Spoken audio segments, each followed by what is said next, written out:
It was a legendary escape from a place that was supposed to be inescapable. 55 years ago this month, three men pulled off the impossible. Alcatraz has always been more than concrete and cold water. It's been a riddle wrapped in razor wire, soaked in fog and legend. For decades, the world has stared at that jagged island in San Francisco Bay, asking the same question: did they make it? Now, in 2025, a new twist has surfaced, one so precise, so calculated, it's turning old assumptions inside out. But don't expect a tidy ending. This isn't about heroes or villains. It's about shadows, science, and a silent night that still echoes with secrets. What really happened beyond those cell walls? And how close have we come, until now, to finally knowing? Inside America's most secure prison, Alcatraz Federal Penitentiary, often referred to simply as the Rock, stood as a symbol of the U.S. government's most extreme approach to incarceration. Located on a small island 1.25 miles off the coast of San Francisco, Alcatraz was originally a military fort during the 1850s before being converted into a federal prison in 1934. Managed by the Federal Bureau of Prisons, it was designed to house inmates deemed too disruptive or dangerous for other facilities. From its inception, Alcatraz was intended to be the end of the line, a maximum security, minimum privilege institution for the most incorrigible offenders. The prison facility itself was a feat of engineering and security. The main cell house, constructed between 1910 and 1912, featured 4 blocks of cells, a dining hall, a hospital, a library, and administrative offices. The cells were small, bare, and built with tool-proof steel bars. Prisoners were counted up to 13 times a day, and the ratio of guards to inmates was the lowest in the nation. Metal detectors, tear gas canisters, and armed guards in elevated gun galleries enhanced security at every turn. Access to privileges like work, visitation, and even talking during meals had to be earned, making daily life both strict and psychologically taxing. With its inmate capacity of about 312, Alcatraz rarely got filled to that total. It accommodated some of the known worst criminals, Al Capone and Machine Gun Kelly. Supermaximum offenders were dispatched to D Block, home to the Hole, some isolation cells infamous for inhumane conditions. It was a strictly racial segregation, with no rehabilitation intended, only control. There had been major upgrades in the functioning of the prison during its 29 years in operation, like the introduction of electrified fences, updated locking systems, and renovations to improve security in the 1930s and 40s. Alcatraz was closed down on March 21, 1963, mainly because of the high cost of maintenance and the dilapidated state of the buildings, owing to weakening saltwater corrosion. And yet, it is this legacy that captures imagination. Today, managed by the National Park Service as a museum, it has more than 1 million yearly visitors. Refurbished areas provide an introduction to what used to be deemed the toughest penitentiary in the United States, a stronghold where the thin line separating punishment and survival often blurred. Its walls were strong, but its legend was even stronger, until one night changed everything. The myth of the inescapable rock. Alcatraz wasn't just a prison, it was a symbol. Perched on a wind-battered island in San Francisco Bay, it came to represent the final word in American incarceration. Not just a place to serve time, Alcatraz was where the system sent inmates it had given up on. The prison's design, its isolation, and its relentless routines created a legend. That escape was not only impossible, but unthinkable. That belief wasn't based on folklore. It was reinforced by statistics. Over its 29 years of operation, no one had ever been confirmed to have escaped. In 14 recorded attempts, most were captured or slain, with a few vanishing into the waters, presumed drowned. The treacherous tides, frigid temperatures, and sheer distance from shore made the bay itself an unbreachable final barrier. To attempt escape was, by most standards, to sign one's death warrant. This image, totally contained, was essential for Alcatraz. It was not just about locking people up. It was about annihilating any idea of escape. Guards, officials, and the public bought into the myth of the Rock being impossible to escape from, and that myth served the prison's power. That power came under stress in June 1962. Sometime between 10:30 and 11 p.m. on June 11, 1962, 3 inmates were to get out of their cells and disappear: Frank Morris, John Anglin, and Clarence Anglin.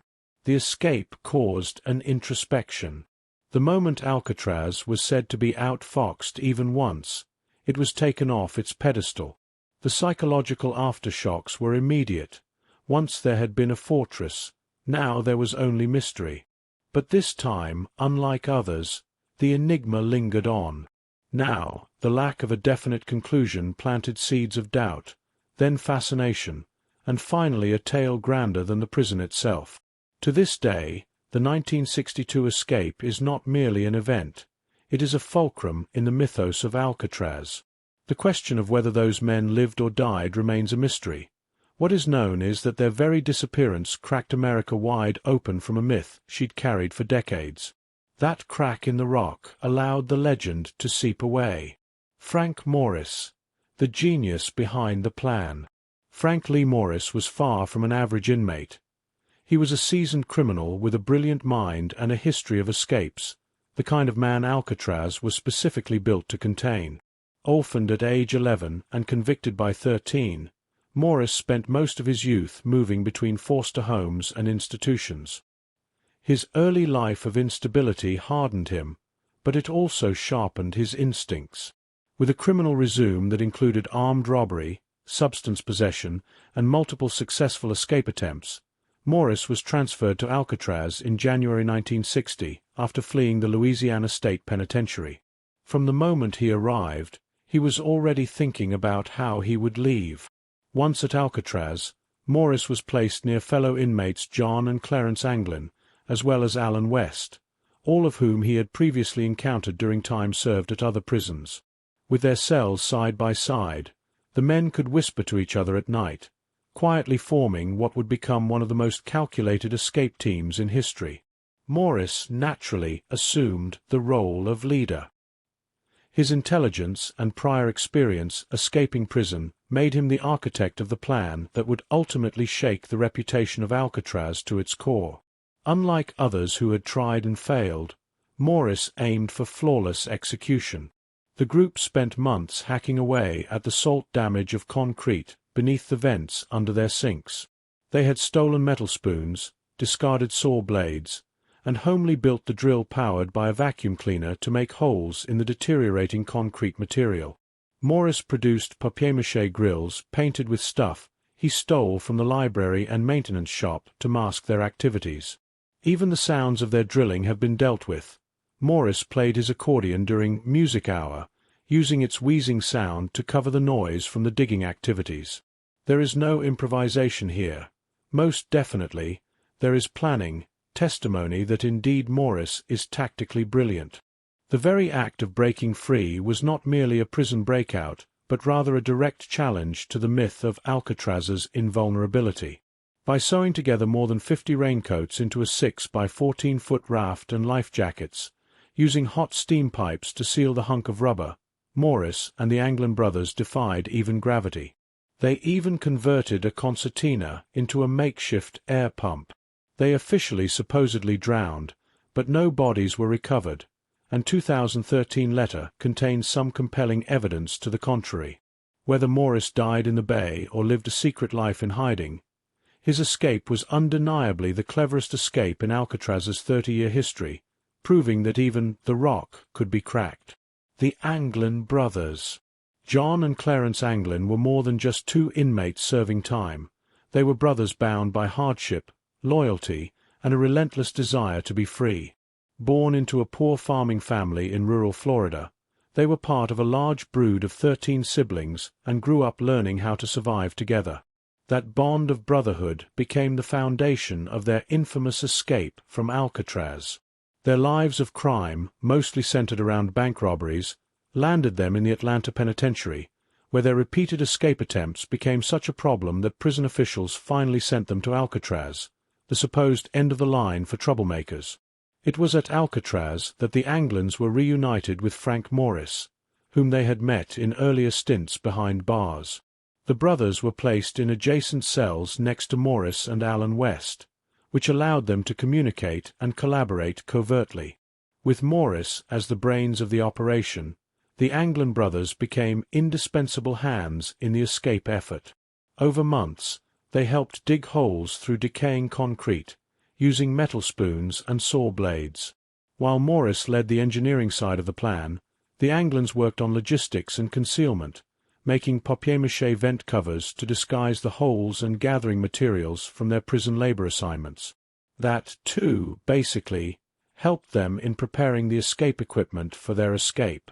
They had also helped Morris prepare the life jackets and one gigantic raft of 6 by 14 feet from more than 50 reused stolen raincoats. The hot steam pipes of the prison sealed rubber, while a modified concertina was used to inflate the raft into an air pump.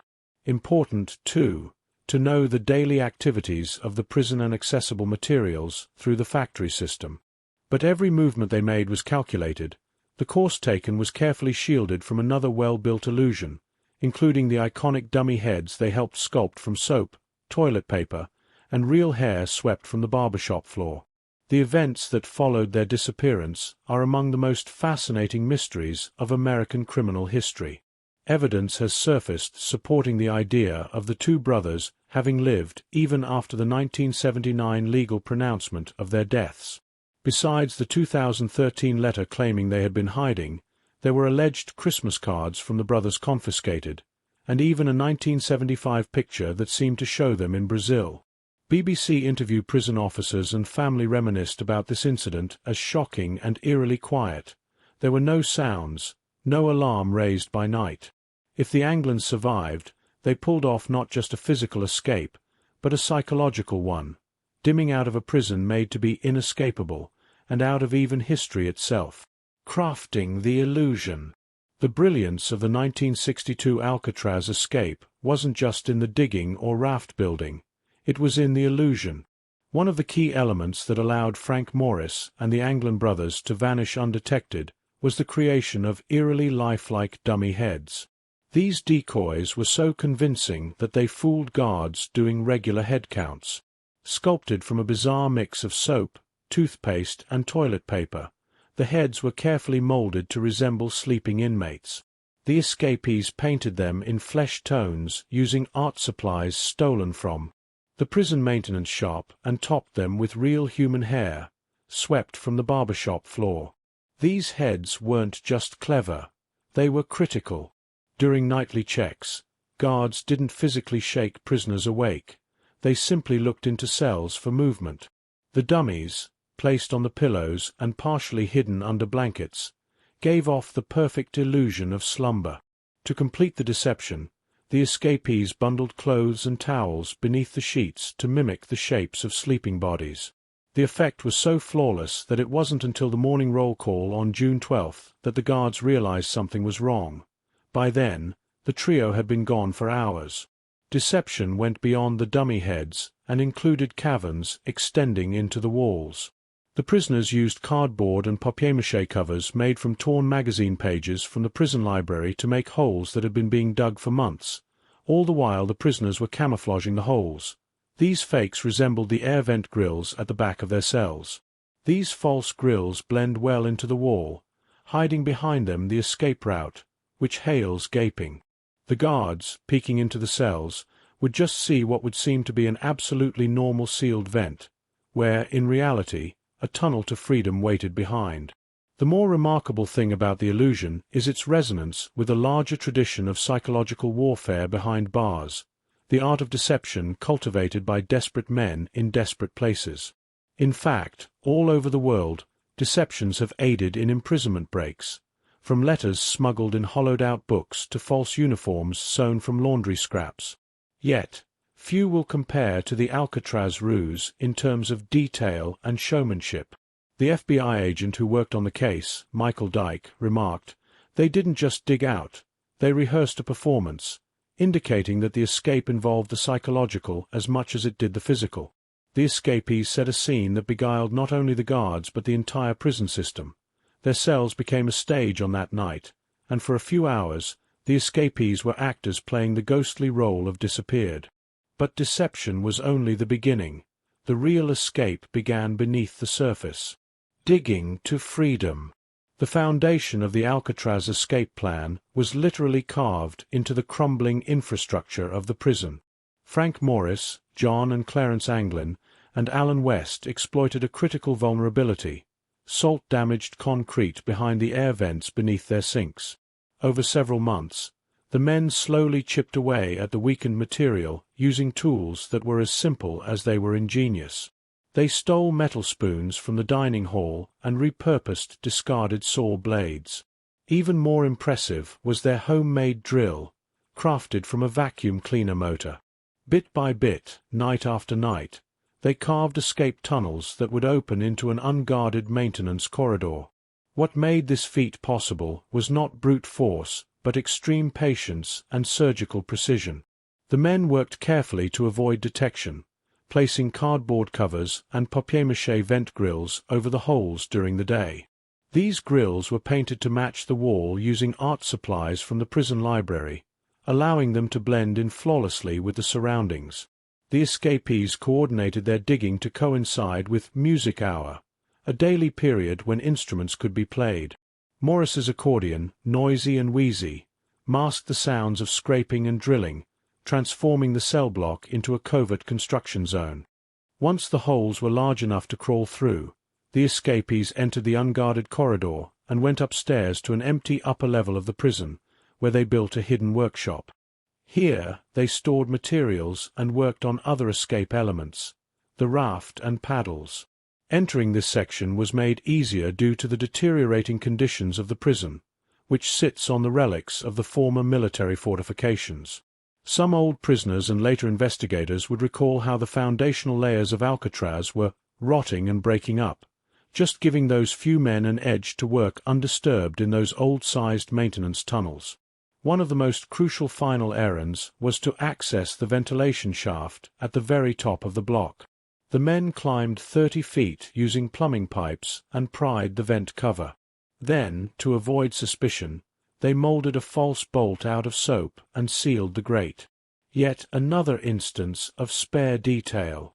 By the time the escapees made their move, they had literally worked an intricate path from their cells to the roof. Their strategy concerned much more than just getting out. It was using the prison's own overlooked weaknesses, its age and design, against it. And having done so, they managed what nobody else was able to do: an undetected, almost surgical, tight escape route out of the rock. The raincoat raft and the icy bay. With their escape tunnel complete and the prison's upper levels successfully navigated, Frank Morris and the Anglin brothers still faced their most daunting obstacle: the icy, unforgiving waters of San Francisco Bay. Temperatures hovered between 50 to 55 degrees Fahrenheit, and the currents were notoriously strong. It was these very conditions that had long cemented Alcatraz's reputation as inescapable. But Morris and the Anglins weren't just breaking out of a cell, they were escaping an island fortress. To do it, they had crafted a homemade raft and life vests using over 50 stolen raincoats, a feat of prison engineering that demonstrated just how far their determination reached. The raft itself measured approximately 6 by 14 feet, and was constructed in a makeshift workshop the escapees had set up above the cell block. The raincoats were stitched together using thread taken from the prison's work areas, and the seams were sealed by melting rubber with steam pipes found within the prison's plumbing system. To inflate the raft, they converted a concertina, similar to a small accordion, into a makeshift air pump. Even the paddles were homemade, fashioned from bits of plywood, likely salvaged during their work duties. Everything they needed to challenge the bay had been hidden in plain sight. After months of meticulous planning, the trio was finally at the northeastern shore of the island on the night of June 11, 1962.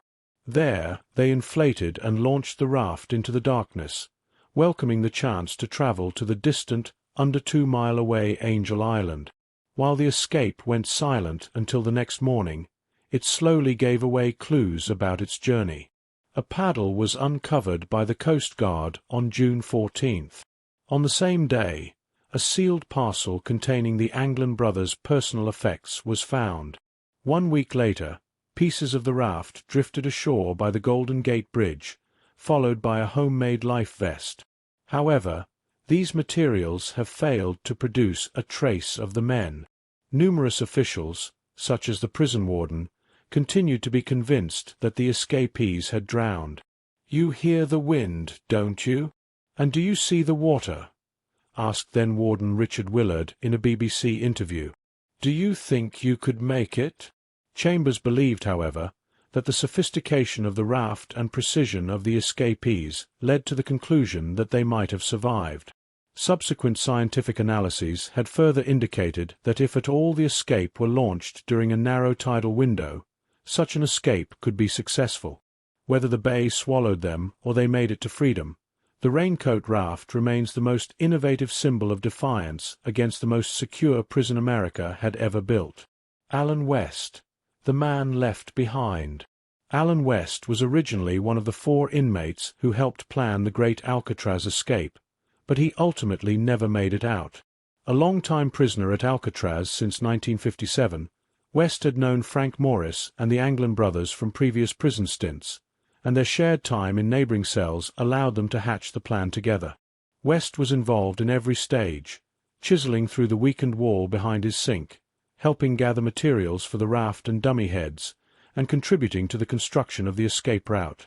But on the critical night of June 11, 1962, West couldn't break through the last bit of concrete in time. According to his own confession, West's tunnel was just too narrow. He had miscalculated the size or failed to fully remove the last section of cement. As he struggled to widen the opening in a panic, the others couldn't wait any longer. With time ticking and dawn approaching, Morris and the Anglin brothers proceeded without him. West remained in his cell, fully aware that his once-in-a-lifetime opportunity was slipping away. His fate was sealed not by fear, but by the smallest of physical obstacles, the last few inches of crumbling concrete that just wouldn't give. The next morning, the guards found that an escape had taken place, and immediately thereafter West cooperated with law enforcement officials. He provided a detailed description of the escape scheme, outlining the path to the utility corridor, the route over the rooftop, and their intended endpoint, Angel Island. His testimony became the basis for the subsequent manhunt. According to the BBC, it led West to point to evidence such as a paddle and belongings belonging to the Anglins. However, none of the escapees were ever found, which gave rise to suspicions that they had the presence of West in mind during their escape and had changed their route so as to prevent capture if he talked. Allen West had to carry the burden of a plan nearly implemented. While he escaped the risk of freezing to death in the treacherous waters, he forfeited the opportunity of escaping to freedom. Following the foiled escape attempt, West was processed when Alcatraz closed its doors in 1963 and completed its sentence. While often overshadowed by those who seemed to vanish, his role was central in the escape in providing the most complete insider account of it. In the mythic narrative of Alcatraz, West stands as a witness on Earth to a flight that just might have succeeded. A chilling confession or clever hoax? In 2013, more than 50 years after the escape that stunned the world, a new twist reignited interest in the Alcatraz mystery. A letter, allegedly written by John Anglin, was sent to the San Francisco Police Department. It read, "I escaped from Alcatraz in June 1962. Yes, we all made it that night, but barely." The letter claimed that Frank Morris had died in 2005, Clarence Anglin in 2008, and that John himself was terminally ill and willing to negotiate his surrender in exchange for medical treatment. The message sparked a new wave of speculation and prompted law enforcement to take a closer look at a case that had been considered closed for decades. The FBI quietly launched a renewed investigation. The letter underwent forensic scrutiny, handwriting analysis, fingerprint, and DNA testing were conducted to determine whether the confession could be legitimate. Yet, despite the effort, the results were inconclusive. The handwriting didn't match definitively with known samples from the Anglins or Morris, and no usable DNA or fingerprints could be confirmed. This ambiguity left the case suspended between belief and doubt. The letter was credible enough to suggest it could be real, but lacked the hard evidence necessary to prove its authenticity. The general populace remained ignorant of the letter's existence until 2018, when the story was broken by local CBS affiliate KPIX. The timing and contents of the letter, along with decades of alleged sightings and family claims, provided introductory oxygen to a mystery that will not die. Even prior to the letter surfacing, the Anglin family claimed to have received Christmas cards from the brothers, and there was a much-debated 1975 photograph allegedly showing John and Clarence in Brazil. The text of the letter, with its chilling reference to surviving, traveling across states, and living a quiet life in hiding, could perhaps be the most compelling evidence yet that the escape may have worked. The U.S. Marshal Service, technically still holding the case, has left all doors open. Only recently, in 2022, did it come out with new age-progressed renditions of how Morris and the Anglin brothers might look today, with public appeals for possible new leads. Some investigators and officials remain convinced that the men died in the bay, but others think there are just too many unanswered questions for the case to be considered closed. Whether true confession or elaborate hoax, the 2013 letter underlines tomes of the Alcatraz legend, and probably has brought us closer to the truth than any letter ever had. Particularly riveting about the 2013 letter is how it integrates into a larger cultural fascination surrounding vanished criminals and unsolved myths.